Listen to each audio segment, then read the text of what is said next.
გამარჯობა, მე ლილი ვარ და ამ ვიდეოში ვისაუბრებ ძვირფას ლითონებში, მაგალითად ოქროსა და ვერცხლში ინვესტირებაზე. ძვირფასი ლითონები საუკუნეების განმავლობაში გამოიყენებოდა როგორც გაცვლის, დოვლათის, დაგროვებისა და შენახვის ფიზიკური საშუალება.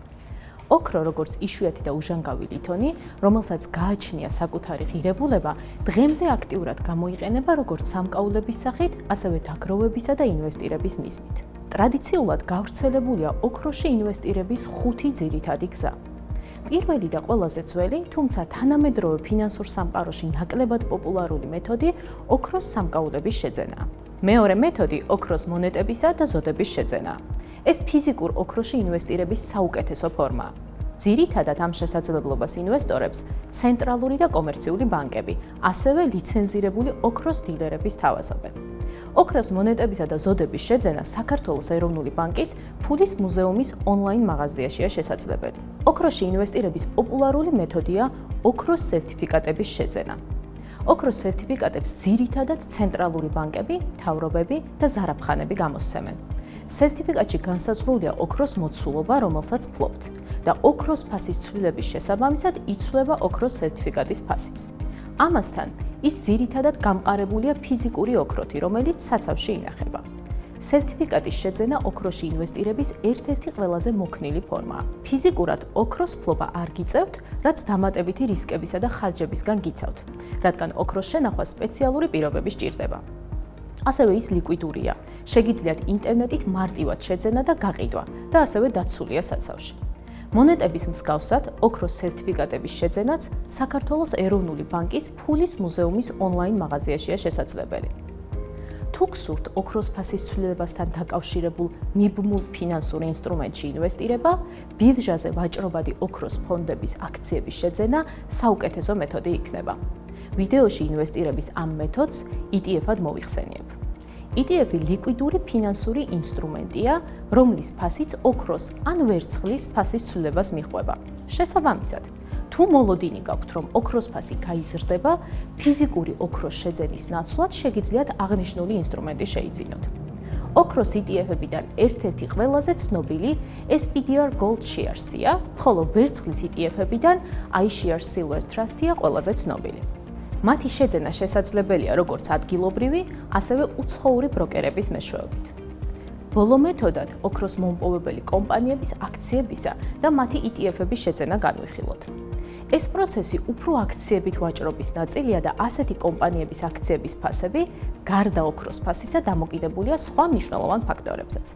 შეიძლება ოქროს ფასი გაიზარდოს, მაგრამ ოქროს მომპოვებელი კომპანიის აქციების ფასი შემცირდეს და პირიქით. VanEck Gold Miners ETF წარმოადგენს ერთ-ერთ ყველაზე ცნობილ ETF-ს, რომელიც შედგება ამერიკული და უცხოური კომპანიებისგან, რომლებიც მოიპოვებენ ოქროს, ვერცხლს და სხვა ძვირფას ლითონებს. და მაინც, რატომ უნდა ავირჩიოთ ძვირფას ლითონებში ინვესტირება? ფასის ზრდის პოტენციალის გარდა ძვირფას ლითონებში, განსაკუთრებით ოქროში, ინვესტირების მთავარი უპირატესობა მის დაცულობასა და მოქნილობაში გამოიხატება.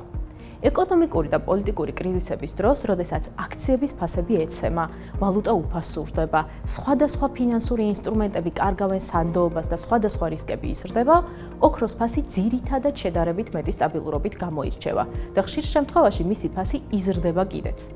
მაგალითად, 2008 წლის იანვრიდან 2011 წლის სექტემბრის ჩათვლით, ამერიკაში ერთ-ერთი ყველაზე ცნობილი ბირჟაზე ვაჭრობადი ფონდის SPY-ის აქციების ფასი დაახლოებით 22%-ით შემცირდა, როდესაც ამავე პერიოდში ოქროს ფასი დაახლოებით 95%-ით გაიზარდა. რა თქმა უნდა, ძვირფას ლითონებში ინვესტირებასაც აქვს თავისი რისკები და შეზღუდვები. გაითვალისწინეთ. ძვირფასი ლითონების ფლობას არ მოაქვს რეგულარული შემოსავალი. ოქროს ზოდის შეძენის შემთხვევაში თქვენ ვერ მიიღებთ პერიოდულ სარგებელს, რასაც ობლიგაციები, აქციები და სხვა ფინანსური ინსტრუმენტები გთავაზობენ. შემოსავლის მიღების ერთადერთი გზა არის ოქრო გაყიდოთ მაშინ, როდესაც გაიზრდება მისი ფასი. ამასთან, ინვესტირების ამ მეთოდს ზრდის ნაკლები პოტენციალიც ახასიათებს. აქციების ფასთან შედარებით ძვირფასი ლითონების ფასს ზრდის ნაკლები პოტენციალი შეიძლება გააჩნდეს. მაგალითად, 2011 წელს 1 უნცია ოქროს ფასმა $1900 გადააჭარბა, ხოლო შემდეგი თვიდან კლება დაიწყო და 2020 წლამდე იმავე ნიშნულს აღარ დაბრუნებია.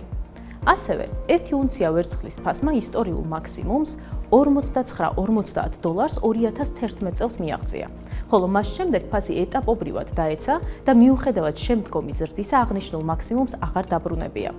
2025 წლის თებერვლის მდგომარეობით 1 უნცია ვერცხლის ფასი $33 ფარგლებში იყო.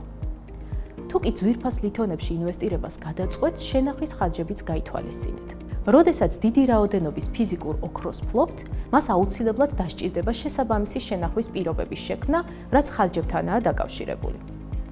რომ შევაჯამოთ, მიუხედავად ნახსენები გამოწვევებისა, თუ საინვესტიციო პორტფელში სხვა აქტივებთან ერთად ოქროს ფლობთ, იქნება ეს ფიზიკური თუ ETF ფორმით, თქვენი კაპიტალი უფრო მეტად დივერსიფიცირებული და კრიზისულ სიტუაციებში უფრო მეტად დაცული იქნება.